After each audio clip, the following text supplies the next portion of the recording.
ஒரே ஒரு கனமழை தான் பெஞ்சது. குயாமுயா குயாமுன்னு கத்துறா ஸ்டாலின். எத்தனை புயல் 10 ஆண்டு காலத்தில். தானே புயல், வர்த்தா புயல், கடும் வறட்சி, ஒக்கி புயல், கஜா புயல், நிவர் புயல், அத்தனை புயலையும் கண்ட ஒரே அரசாங்கம் அதிமுக அரசாங்கம்.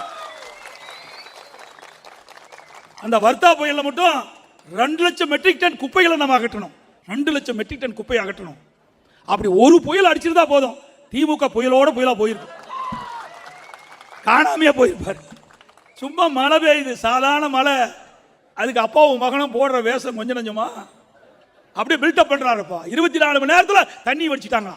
அது ஆட்டோமேட்டிக்காக தண்ணி வடிஞ்சு போயிடும். ஏன்னா 8 சென்டிமீட்டர் 10 சென்டிமீட்டர் மழை வழிஞ்சா சென்னை மாநகரத்தில் இருக்கிறதெல்லாம் தானாக வடிந்து விடும். அதுக்கு ஒரு விளம்பரம் ஊடக நம்மளும் பத்திரிகை நம்மளும் இவ்வளவு நம்ம தொண்டைக்காய் கத்துனா கூட காட்ட மாட்டேங்கிறாங்க.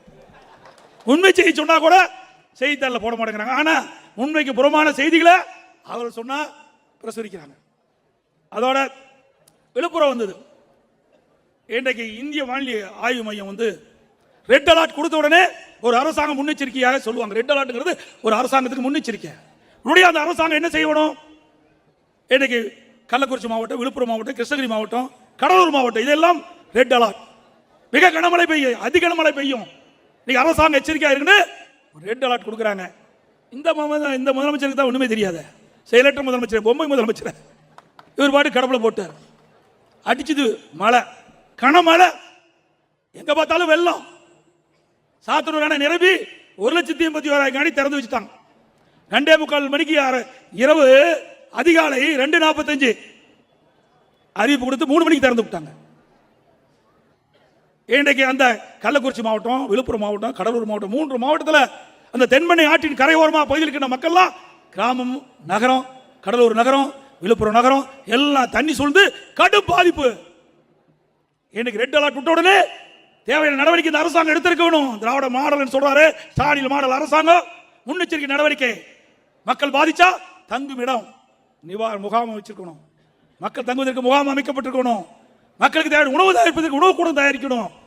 மக்களுக்கு தேவையான மருத்துவ சிகிச்சை செய்வதற்கு அங்கே தேவையான ஏற்பாடு செய்ய ஒண்ணுமே செய்யல. தண்ணி வேகமா வந்தது, நிரம்பி போச்சு. ஒரு வாரம் மக்களுக்கு சாப்பாடு தண்ணி எதுவும் கிடைக்கல. மக்கள் எல்லாம் வீதியில போராட ஆரம்பிச்சுட்டாங்க. சாலை மறியல். ஒரு அமைச்சர் போறாரு, என்ன நடந்தது தெரியுமில்ல? அதுதான் நான் சொல்லக்கூடாது, விரும்பத்தகாத சம்பவம். எப்படி நடந்தது? மக்கள் கொதிச்சு போயிட்டாங்க. ரெட் அலர்ட் விட்ட உடனே ஒரு அரசாங்கம் தகுந்த நடவடிக்கை எடுக்கப்பட்டிருந்தா மக்கள் பாதிப்பிலிருந்து குறைச்சிருக்கலாம். அதையும் தடுக்க தவறிய அரசாங்கம் தான் திமுக அரசாங்கம். ஆனா பிரமாண்டமா பேசுவார். அண்ணா திமுக ஆட்சி இருக்கின்ற பொழுது 15,000 பேருந்துகளை வாங்கி கொடுத்தோம். 15,000 புதிய பேருந்துகளை கொடுத்தோம். 5 வருஷமா 4 வருஷமா சொன்னதையே சொல்லிட்டு இருக்க, கிளிப்பிள்ள மாதிரி சொன்னதையே சொல்லிட்டு இருக்காரு போக்குவரத்துறை அமைச்சர். போக்குவரத்து மானிய கோரிக்கையில புக் இருக்கும். அந்த புத்தகத்தில் பார்த்தா இந்த ஆண்டு 5,000 பேருந்துகள் வாங்கப்படும். 2021 2020 5,000 பேருந்து, 23 5,000 பேருந்து, 24 5,000 பேருந்து. இதோட கடைசி வருஷம். இந்த வருஷத்துல எத்தனை பேருந்து வாங்குறான்னு தெரியல. இது வரைக்கும் பார்த்தா ஒரு 2,437 பேருந்து தான் வாங்கியிருக்கிறாங்க. ஆனா அமைச்சர் சொல்றாரு 3,600 பேருந்துக்கு மேல வாங்கியிருக்கணும். அண்மையில் மேதக ஆளுநர் உரை, அந்த ஆளுநர் உரையில் எவ்வளவு பேருந்து வாங்கினாங்கன்னு அது இடம்பெற்றிருக்குது. நான் கேட்டேன், ஏங்க 4 ஆண்டு காலமா சொன்னதையே சொல்லிட்டு இருக்கீங்களே, எப்பதான் அந்த 5,000 பேருந்து வாங்கி விடுவீங்க? மக்கள் அச்சம் இல்லாம பேருந்துல பயணம் செய்ய வேணும்னா புதிய பேருந்து இருக்கணும், பழைய பேருந்துகளை அகற்றப்பட வேண்டும் சொன்னேன். அப்போ கூட போக்குவரத்துறை அமைச்சர் வந்து புள்ளி வரத்தை தப்பா சொல்றார். மேதக ஆளுநரையில் 2,400 தான் இருக்குது. ஆனா 3,500 பேருந்து வாங்குறாரு. நான் சொன்ன இந்த ஆளுநரை யார் தயார் பண்ணி கொடுத்தது? பேரவைத் தலைவர் கேட்டேன். திமுக அரசாங்கம் தான் தயார் பண்ணி கொடுத்தது. அப்படின்னா அமைச்சர் ஒரு புள்ளி வரும் சொல்றாரு, போக்குவரத்துறையில் இவ்வளவுதான் இருக்குது, இது எது உண்மைன்னு? உடனே போக்குவரத்துறை ஒரு 500 கூட்டிக்கிறார். இதுதாங்க ஆளுநருடைய லட்சணம், இவர்கள் ஆட்சி செய்கிற லட்சணம். எந்த மந்திரிக்கு என்ன செய்யறதே தெரியல. அப்புறம் என்ன சொன்னாரு, நான் 10,000 பேருந்து வாங்கிட்டேன்னாரு. சரி, இப்ப எவ்வளவு பேருந்து ஓடுதுன்னு கேட்டேன். தமிழ்நாட்டில் அரசாங்கத்தின் சார்பாக எவ்வளவு அரசு பேருந்து இயக்கப்படும் கேட்டார். இல்ல அப்ப 20,000 பேருந்து தான் வாங்குதுப்பா, ஓடுது. எப்படி 10,000 வாங்க முடியும்? நாங்களே 15,000 வாங்கிட்டோம். இப்ப நீ 2,000 தான் பேருந்து வாங்கினேன்னு மேதக ஆளுநர் உரையிலே இருக்குது. எவ்வளவு பச்சை போய் சொல்றாங்க பாருங்க. மக்களை எப்படிலாம் ஏமாற்றுறாங்க பாருங்க. என்ன எதிர்கட்சி தலைவர் குடுமையை வச்சுட்டு இருக்கிற புள்ளி விவரமாக நான் பேசுவேன். இப்ப கூட 2 மணி நேரம் 52 நிமிஷம் பேசுறேன். நேற்று ஆளுநர் உரையில் 2 மணி நேரம் 52 நிமிஷம் பேசினேன். நான் பேசினேன் வீடியோவை கொடுன்னு கேட்டா 2 நிமிஷத்துக்கு கொடுக்குறான். பேசுனது 2 மணி நேரம் 52 நிமிடம். தினத்தந்தி பேப்பர்ல வந்திருக்குது, பத்திரிகையில் வந்திருக்குது, ஊடகத்தில் வந்திருக்குது. ஆனா நாங்க அந்த வீடியோ கொடுங்கப்பா, எல்லாம் நாங்க பேசுறதெல்லாம் மக்கள் பார்க்கட்டும்னு சொன்னா கொடுக்க மாட்டாங்க. நான் பேசுகின்ற அந்த பேச்சை மட்டும் சட்டமன்ற நேர் அலையில ஒளிபரப்புனா இந்த கட்சிக்கு சாவு மணி அடிச்சிருவாங்க. திறமை இருந்தா நீங்க காட்ட பார்க்கணும். தில்லு திராணி தெம்பு இருந்தா நான் பேசுறதை காட்டு, எதிர்கட்சி தலைவர் பேசுறது நேரலையில காட்டு. கிடையாது. அங்க சரக்கு இருந்தா தானே சொல்ல முடியும். ஒண்ணுமே இல்லையா, வெத்தி வேட்டால இருக்குது அந்த ஆட்சி. இந்த டங்ஸ்டன் சுரங்கம் அமைக்கிறத பத்தி கேட்டார். டங்ஸ்டன் சுரங்கம் அமைக்கிறது இந்த வாழைப்பழத்தை கழிச்ச வாழைப்பழ கதை மாதிரி இருக்குது ஸ்டாலின் கதை. அப்ப எல்லாமே நீங்க தொலைக்காட்சியில் பார்த்துருப்பீங்க. அது ஒன்னு தப்பா காட்டினா முள்ளக்கல்ல அது காட்ட மாட்டாங்க. தனி தீர்மானமான காட்டிய வேண்டிய கட்டாயத்தினால காட்டினாங்க. இதுவரை பல முறை சட்டமன்றத்தில் எதிர்கட்சி தலைவர் என்ற முறையில் நாட்டு மக்களுடைய பிரச்சனையை அவர்கள் தெரிவித்த அந்த கருத்தை சட்டமன்றத்தில் பதிவு செஞ்ச என்னை நான் பேசுகின்ற பேச்சை நேரலையில் ஒளிபரப்பதில்லை, சட்டமன்ற நிகழ்ச்சி நேரலையில் ஒளிபரப்பு செய்யறதில்லை. ஆனால் நான் என்ன கேள்வி கேட்கலாம் அதுக்கு மட்டும் முதலமைச்சர் பதில் சொல்லுவார். எப்படி மக்களுக்கு புரியும்? நீதிமன்றம் வரைக்கும் போனோம், அதுக்கு நீதிமன்றத்தில் இன்னும் அதுக்கு விடிவு காலம் பிறக்கல. அதே போல 2023 மிக்ஜா புயல் வந்தது. அது பார்த்தீங்கன்னா தென் மாவட்டம் திருநெல்வேலி, தூத்துக்குடி, கன்னியாகுமரியெல்லாம் கடுமையான மழையில் பாதிச்சுது. தூத்துக்குடியில் கனமழை, நகரமே தண்ணியில் மிதக்குது. நான் நேரடியாக அடுத்த நாளே போனேன். முழங்கால் தண்ணியில மக்களுக்கு நலத்திட்ட உதவிகளை கொடுத்தோம். நம்முடைய அதிமுக நிர்வாகிகள் ஓடோடி மழையும் பொருட்படுத்தாம அந்த பகுதியெல்லாம் வரவே முடியல, வாகனமே வர முடியல. வாகனத்தை கொண்டு வந்து லாரியிலே நிறுத்தி லாரியிலிருந்து அப்படி அப்படியே எடுத்து மக்களுக்கு கொடுத்தோம். உணவு கொடுக்க முடியல, அவனால முன்னேற்பாடு செய்யல. அதனால மக்கள் பாதிச்சாங்க. பாதிக்கப்பட்ட மக்களுக்கு நிவாரண உதவி முதல் தூத்துக்குடியில் கொடுத்த கட்சி அதிமுக கட்சி. 1 மாதம் 24 மணி நேரம் மக்களுக்கு உணவளித்தோம். அம்மா உணவன் போட்டு அங்கிருந்து உணவை தயாரித்து நம்முடைய உதயகுமார் அவர்களும் அங்கே இருக்கிற மாவட்ட சண்முகநாதன் அவர்களும் கடம்பூர் ராஜெல்லாம் கொடுத்தாங்க. அப்போ ஸ்டாலின் எங்கே போனார் தெரியுமா? டெல்லியில் இந்தியா கூட்டணிக்கு போய் கலந்துக்கிட்டார். மக்களுக்கு துன்பத்தில் பாட்டுட்டு இருக்கிறாங்க. தூத்துக்குடி நகரமே தண்ணியில் தத்தளிச்சுட்டு இருக்குது, திருநெல்வேலி நகரம் தண்ணியில் தத்தளிச்சுட்டு இருக்குது. இதையெல்லாம் பார்க்காம இந்தியா கூட்டணியில் போய் கலந்துக்கிட்டு இருக்கார். இவரா முதலமைச்சர்? நாட்டு மக்கள் பாதிக்கப்படுகிற துடிதுடித்து போய் இந்த மக்களுக்கு உதவி செய்ய வேண்டும். அப்படியெல்லாம் இந்த ஆட்சியில் கிடையாது. உடுக்க இழந்தவன் கை போலே அங்கே இடுக்கின் கலவைதான் நட்பு. 26 ஆண்டுக்கு முன்பே திருவிழா ஐயன் சொல்லியிருக்கார். ஒரு மக்கள் பாதிக்கிற இடுப்புல வேசி இருந்தா உடனே கை போய் சரி செய்து போறார். அதுபோல மக்கள் துன்பப்படுகிற பொழுது ஓடோடி ஒரு அரசாங்கம் உதவி செய்கிறதா, அதுதான் நல்ல அரசாங்கம். அது அதிமுக ஆட்சி தான் பார்க்க முடிஞ்சது. எதுக்கு எடுத்தாலும் நிதி இல்லைங்கிறார். அப்பா எழுதாத பேனா கூட நடுக்கடல வைக்கிறார். இது நியாயமா? பணமே இல்லைங்கிறீங்கள. வேணா உங்க ட்ரஸ்ட்டில் நிறைய இருக்குது, ஆயிரக்கணக்கான கோடி திராவிட முன்னேற்ற கழகத்தை ட்ரஸ்ட்லேருந்து எடுத்து கூட செலவு பண்ணுங்களே. ஏன் மக்களுடைய வரி பணத்தை 86 கோடி கொண்டு போய் எழுதாத பணம் கடல் வைக்கணுமா? சரி, அப்படி ஆசை இருந்தால் கூட திரு கருணாநிதியுடைய நினைவிடத்துக்கு முன்னாடி ஒரு 2 கோடியில் பேனா வைக்கி. யாருடைய பணம்? மக்களுடைய வரி பணம். எப்படியெல்லாம் செலவு செய்கிறாங்க பாரு. கார் பந்தயம் நாட்டுக்கு அவசியமா? ஏங்க, கார் பந்தயம் நாட்டுக்கு அவசியமா?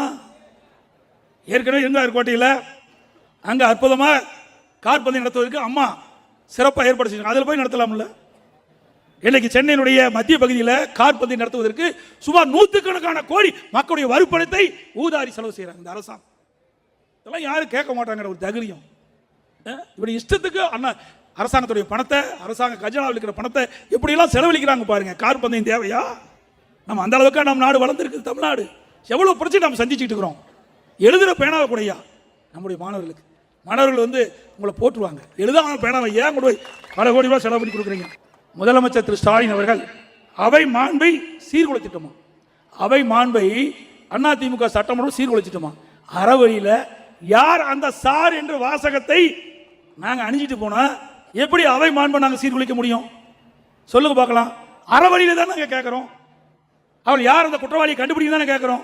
உங்களுக்கு ஏன் இவ்வளோ அச்சம், ஏன் இவ்வளோ பயம்? யாரோ ஒரு பெரிய மனிதர் அதில் சிக்கிக் கொண்டுவதாகத்தான் உங்களுடைய அச்சத்திலிருந்து வெளிப்படுகிறது. அது மட்டும் இல்ல, நாங்களா அவை மாண்பை சீர்குலைச்சோம். ஏற்கனவே திமுக எதிர்க்கட்சியா இருக்கும்போது பல முறை அவருடைய மாண்பை சீர்குலைச்சிட்டீங்க. பொன்மனச்சம்பல் புரட்சி தலைவர் எம்ஜிஆர் பேசுகிற பொழுது அவர் மீது செருப்பை விசிறி அவை மாண்பை சீர்குலைத்து விட்டீர்கள். இதே புரட்சி தலைவி அம்மாவில் சட்டமன்றத்தில் பேசுகிற போது அம்மா தலைமுடியை பிடித்து இழுத்து சேலை பிடித்து இழுத்தீங்களோ அப்பவே அவை மாண்பு சீர்குலைந்து விட்டது. நான் முதலமைச்சராக தேர்ந்தெடுக்கப்பட்ட பிறகு மேதகு ஆளுநருடைய உத்தரவின் பேரிலே சட்டப்பேரவைத் தலைவர் சட்டமன்றத்தை கூட்டி நீங்கள் உடைய பெரும்பான்மை நிரூபிக்க வேண்டும் என்று ஆணை பிறப்பித்தார்கள். பெரும்பான்மை நிரூபிக்கின்ற அந்த நேரத்தில் வாக்கெடுப்பு நடத்திய நேரத்தில் என்னுடைய மேஜை மீது ஏறி திமுக சட்டமன்ற உறுப்பினர் டான்ஸ் ஆடினாங்க. திமுக சட்டமன்ற உறுப்பினர் பேரவையுடைய ஆசனத்தில் அமர்ந்தார். பேரவைத் தலைவர் சட்டப்பேரவைத் தலைவர் திரு தனபால் அவர்கள் அந்த ஆசனத்தில் கீழே பிடித்து கீழே தள்ளி அங்க இருக்கின்ற மைக்கை உடைத்து புத்தகத்தை எரிந்தீர்களோ அப்பவே சட்டமன்ற மாண்பு சீர்குலைந்து விட்டது. அண்ணா திமுக எப்பொழுதுமே சீர்குலைக்காது. எந்த காலகட்டத்திலும் சட்டமன்றத்தை மதிக்கக்கூடிய கட்சி, சட்டத்தை மதிக்கக்கூடிய கட்சி. எங்களை பார்த்தா அவையினுடைய மாண்பை சீர்குலைக்குது என்று முதலமைச்சர் பேசுகிறார். அது மட்டும் இல்ல, சட்டமன்றத்தில் நல்ல சட்ட வேஷ்டியில இருந்தார், வெளியில வந்து கிழிச்சிட்டு இருக்கிறார். வெளியில வந்து சட்டையெல்லாம் எப்படி கிழிஞ்சு போகுதுன்னு பாத்தீங்களா? இவர் பேசுறார் நம்மை பத்தி. அதோட நீட் தேர்வு எப்ப சொன்னாரு? திராவிட முன்னேற்ற கழகம் ஆட்சிக்கு வந்தால் முதல் கையெழுத்து நீட் தேர்வு ரத்து செய்யப்படும். ஆட்சிக்கு வந்து 4 ஆண்டு காலம் ஆச்சு, நீட் தேர்வு ரத்து எங்க? உதயநிதி சொன்னார் நீட் தேர்வு ரத்து செய்வதற்கு ரகசியம் இருக்குன்னு சொன்னார். இதுவரைக்கும் ரகசியத்தை வெளியிடல. இப்ப சட்டமன்றத்தில் நான் கேட்டேன், தேர்தல் அறிக்கையில் குறிப்பிட்டீங்களே, தேர்தல் நேரத்தில் பேசுறீங்களே, திராவிட முன்னேற்ற கழகம் ஆட்சிக்கு வந்தா நீட் தேர்வு ரத்து என்று இதுவரைக்கும் ரத்து பண்ணலன்னு கேட்டதுக்கு நாங்க என்ன செய்யறது? மத்திய அரசாங்கத்தின் கையில் இருக்கின்றது, நீதிமன்றத்தில் இருக்குன்னு சொன்ன. அதையும் நானும் சொன்னேன், நாங்களும் அதான சொன்னோம். அதோட உங்களுக்கு நல்லா தெரியும், தமிழகத்தில் சட்ட ஒழுங்கு சந்தி சிரிக்குது, கேவலமா இருக்கு. அண்மையில் அண்ணா பல்கலைக்கழகத்தில் அங்க படிக்கிற ஒரு மாணவி பாலியல் கொடுமைக்கு ஆளாக்கப்படுறாங்க. அந்த பாதிக்கப்பட்ட பெண் காவல்கிட்ட புகார் கொடுக்குறாங்க. இந்த எஃப்ஐஆர் வந்து கசிந்து போச்சு. அந்த எஃப்ஐஆர்ல குறிப்பிடுறாங்க, ஒரு பேரை சொல்லி அவர் என்னை பாலியல் கொடுமைக்கு உட்படுத்துறாங்க. அப்போ அந்த பெண்மணி, பாதிக்கப்பட்ட பெண்மணி குறிப்பிடுறாங்க, அவர் பேசுகின்ற பொழுது சார் சார் பேசுறாரு. அந்த சாரோட கொஞ்சம் அட்ஜஸ்ட் பண்ணிக்கன்னு சொல்றாரு. அதுதான் யார் அந்த சார் நான் கேட்டோம். யார் அந்த சார்? எண்ணி பாருங்க. எஃப்ஐஆர் வெளியிலானது மிக மிக ஒரு மோசடி. அது மட்டும் இல்ல, மாநகர் காவல் ஆணையாளர் குறிப்பிடார், 100 தொலைபேசி வாயிலாக தகவல் வந்தது. உடனடியாக காவலர் சென்றாங்க. அங்க போக்சோ குழு ஒன்று இருக்குது. அந்த குழு இருக்கிற பேராசிரியர் அந்த பாதிக்கப்பட்ட பெண் புகார் கொடுத்தாங்கன்னு சொல்றார். உடனே உயர்கல்வித்துறை வந்து அதெல்லாம் இல்லைங்கிறார். கருத்து முரண்பாடு, அதுதான் சந்தேகம் வலுக்குது. அதோட நீங்க பாத்தீங்கன்னா உடனே மந்திரி, நாங்க யார் அந்த சார்னு கேட்ட உடனே கல்வி மந்திரி குமுறார், கொதிக்கிறார். சட்டத்துறை மந்திரி அதோட ஒருபடி மேல கொதிக்கிறார். சமூகத்துறை மந்திரி தேர்தல் பத்திரிகையில் அறிக்கை வெளியிடார். ஏன் உங்களுக்கு பயம்? மடியில கனம் இல்ல, வழியில எதற்கு பயம்? நாங்க யாரை கேட்டோம்? யார் அந்த சார்னு கேட்டதுதான். யார் அந்த சார்னு கேட்டது துடிக்கிறாங்க. குற்றமுள்ள நெஞ்சி எதுக்கு இத்தனை மந்திரி இப்படி அறிக்கை விடுவான? நாங்க கேட்கறது யாரு? பாதிக்கப்பட்ட மாணவிக்கு நீதி கிடைக்க வேண்டும், இந்த செயலில் ஈடுபட்டவருக்கு கண்டனை விட்டு தர வேண்டும். அதுதான் எங்களுடைய நோக்கம். அதான் யார் அந்த சார்னு கேட்கிறோமே. ஆக யாரோ ஒரு பெரும் புள்ளி இதுல மாட்டி இருக்குது. அனைத்து இந்திய அண்ணா திராவிட முன்னேற்ற கழக அரசு மலரும். அந்த பெரும் புள்ளி யார் என்று வெளிச்சம் போட்டு காட்டப்படும்.